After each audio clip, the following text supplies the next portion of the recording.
I have 4 tips for you, and then I have a 5th bonus tip if you ever find yourself recording live toms. Step 1 is cut out the muddy middle. Step 2 is boost the fundamental frequency of the tom. Step 3 is if you want an aggressive sounding tom, you're gonna wanna boost around 3K. Tip number 4 is boost the top end, because if we boost the top end of our tom, we're going to have a much more crispy sounding tom that ultimately sounds a lot more high fidelity.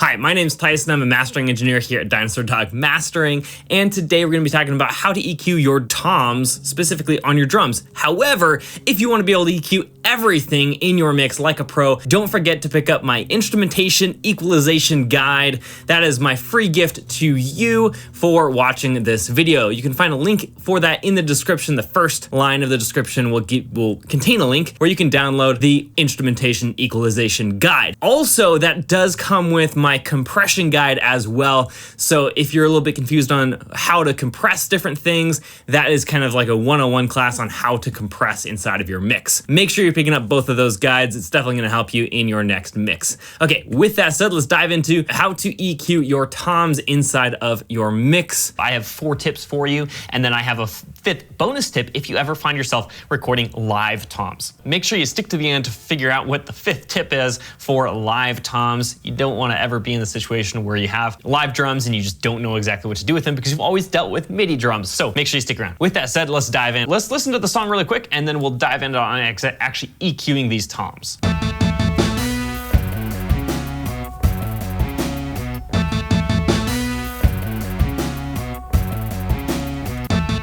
We have a pretty basic rock track with live drums, and so let's actually take a look at just the drums here. And then my first tip that actually isn't one of my tips is always EQ your drums not in solo, especially when we're dealing with live drums. We have a tom here. This isn't the entire tom sound, right? So that's the direct sound, but there's overheads, there's rooms that are also picking up this tom sound. So it sounds a lot different in the context of the entire mix rather than just soloed. For the purposes of this video, I'm going to be EQing the drums though in solo as a whole, just so you can really detect what I'm doing with those drums. Let's dive into the actual tom. The first thing I have for you is cut out the muddy middle. And so let's add an EQ to our tom here. We have only one tom that's actually playing in this section, so we're gonna be focusing on it primarily. And this tom is definitely going to have something in the middle range that is just muddy. Especially live recorded drums, they always have a muddy middle that you need to cut out. So let's go find out where that muddy middle really lives and cut it out. Oh, let's...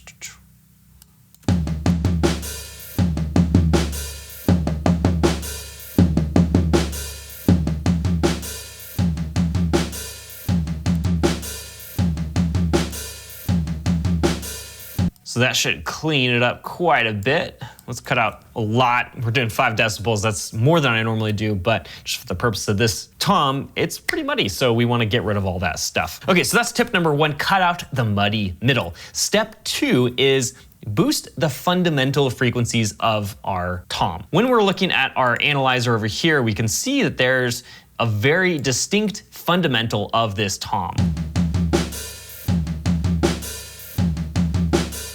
And it's right around here, which is probably 80 hertz or so. So if we go over here, we can probably find that fairly easily.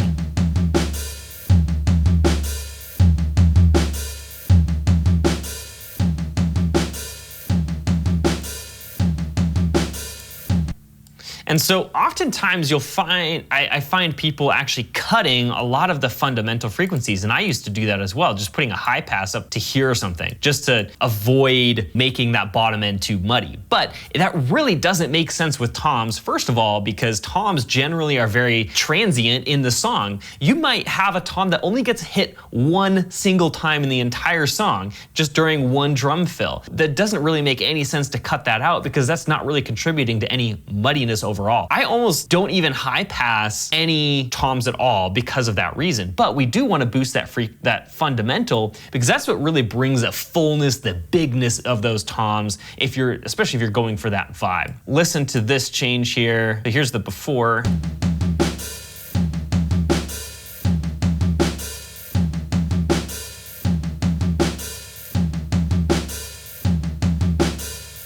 Right, so it just fills that out. It makes it sound really nice. Okay, so that's number 2. So step 1 is cut out the muddy middle. Step 2 is boost the fundamental frequency of the tom. Step 3 is if you want an aggressive sounding tom, you're gonna wanna boost around 3K. So let's just go ahead and just boost 3K without even listening to it. We'll find out what happens.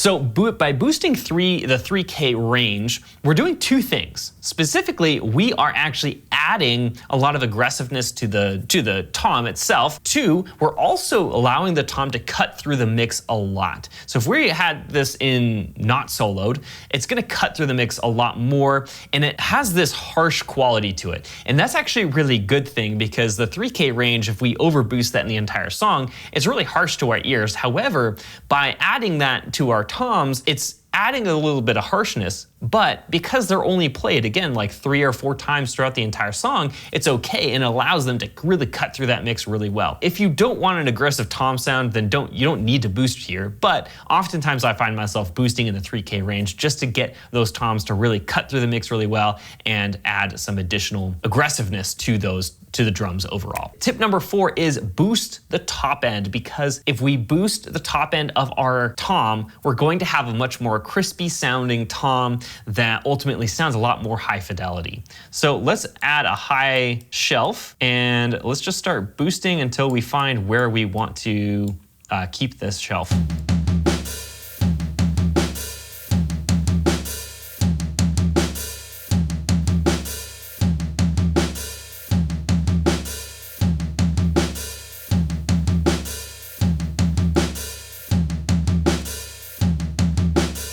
And then the last bonus tip I have for you is tip number 5 is actually cut out this top end. And that might seem weird because I just boosted it, but there's a kind of a plasticky, tinny quality to toms and really just everything on the core kit that often was removed in old recordings because they recorded to tape. Tape just naturally rounds off that top end, and in a digital realm, these drums were recorded digitally. They weren't put to tape, and so they don't have that kind of roll off on the top end, the very top end here, to make them more tame. So cutting off this top end, you're cutting out some of that just plasticky feeling. So let's listen to this.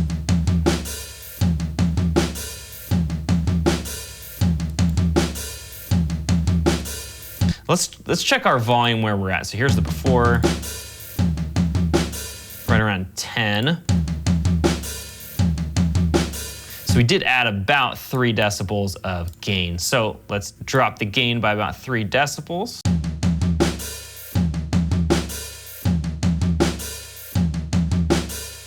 So here is the tom in context without the EQ.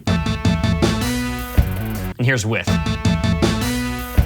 Make sure that you're picking up the instrument equalization guide down below in the first link in the description if you need it. This will actually walk you through all of these various drums and instruments on actually how to EQ these effectively so that you can have professional sounding tracks yourself. With that said, thanks again for watching, and I will see you in the next one.